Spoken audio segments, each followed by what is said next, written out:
Let's start with UNLV. We're looking at fading them. Tell us why we're looking at why we're not supporting them this week.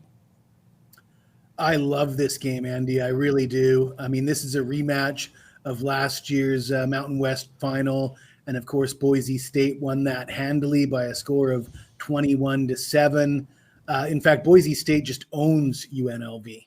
So you got to look at it like, why are they only a 4-point favorite? In fact, I think they opened as a 3-point favorite. Well, you look for reasons. Why is this line so short?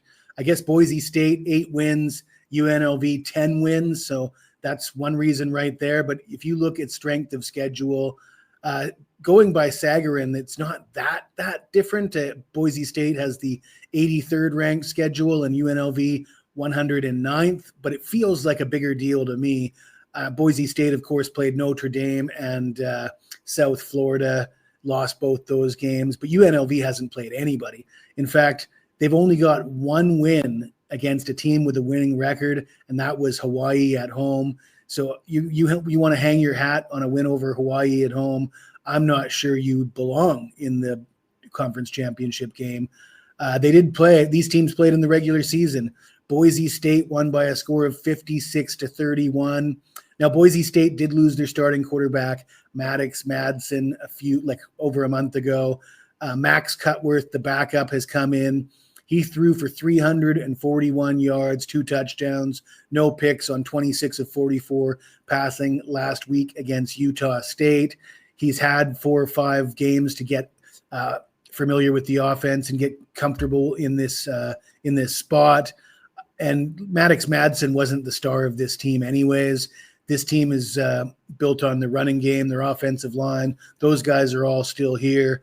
It should be more of the same, in my opinion. I think Boise State is far and away the better team, and on a neutral field, I think they win this by double digits, and getting them at less than a touchdown, to me, is a steal. UNLV has the 11th ranked run defense in the Mountain West. They're giving up 175 yards per game. And keep in mind, that's with a really soft schedule. Their defense was just atrocious all season long. And Boise State has its shortcomings, but scoring points against soft defenses isn't one of them. Boise State, big for me, Andy. When we get kind of towards the end of the year, are you looking more at teams that you want to bet against or teams that you want to bet on, or is it game-by-game situation? I mean, I know that you're trying to figure out the transfer portal and the coaching situations on a lot of these games. So is there a particular angle that you're really looking to focus on? Because you talk all the time about teams to fade. It really seems like this is a play against UNLV more than anything.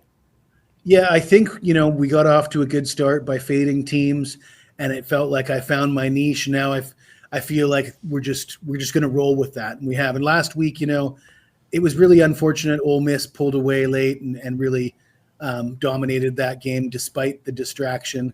I will say my analysis of what a distraction that Lane Kiffin situation would be was not far off. That turned into even a bigger shit show than I expected it to be. They're even releasing audio tapes of him chatting up college girls. And I mean, trust me, it's going to get a lot uglier for Lane Kiffin. You got to admit, it's kind of a match made in heaven, LSU and Lane Kiffin.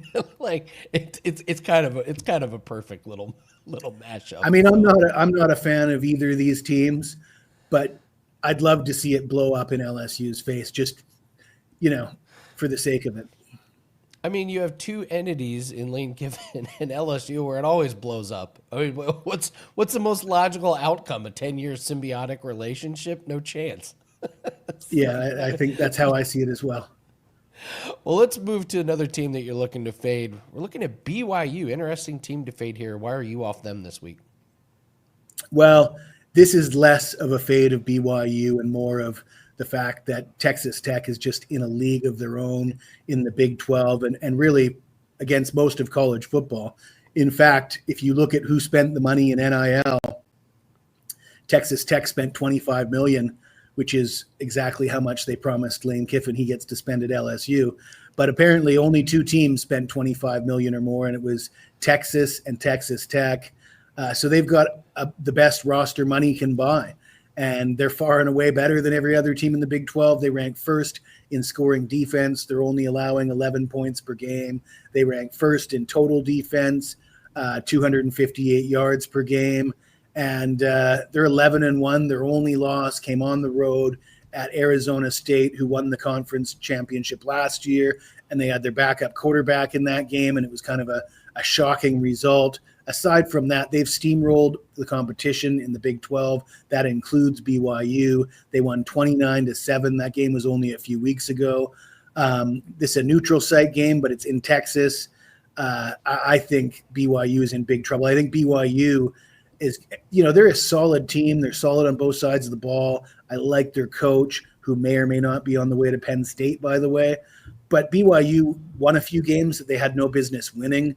I don't think they're as good as Utah, and they managed to beat Utah somehow, but I still think Utah is a far and away a better team than BYU. And yeah, the big news is now Penn State is offering Sataki probably big. I don't know. I haven't heard the numbers, but I have to assume that Penn State has been thoroughly embarrassed, and they're ready to unload the kitchen sink and do whatever it takes to get Sataki to leave BYU. And I'm not going to go with the same angle I went with Lane Kiffin last week, because I'm going to go out on a limb, Andy, and say, however Kalani Sataki handles this, it's going to be with a lot more class than Lane Kiffin.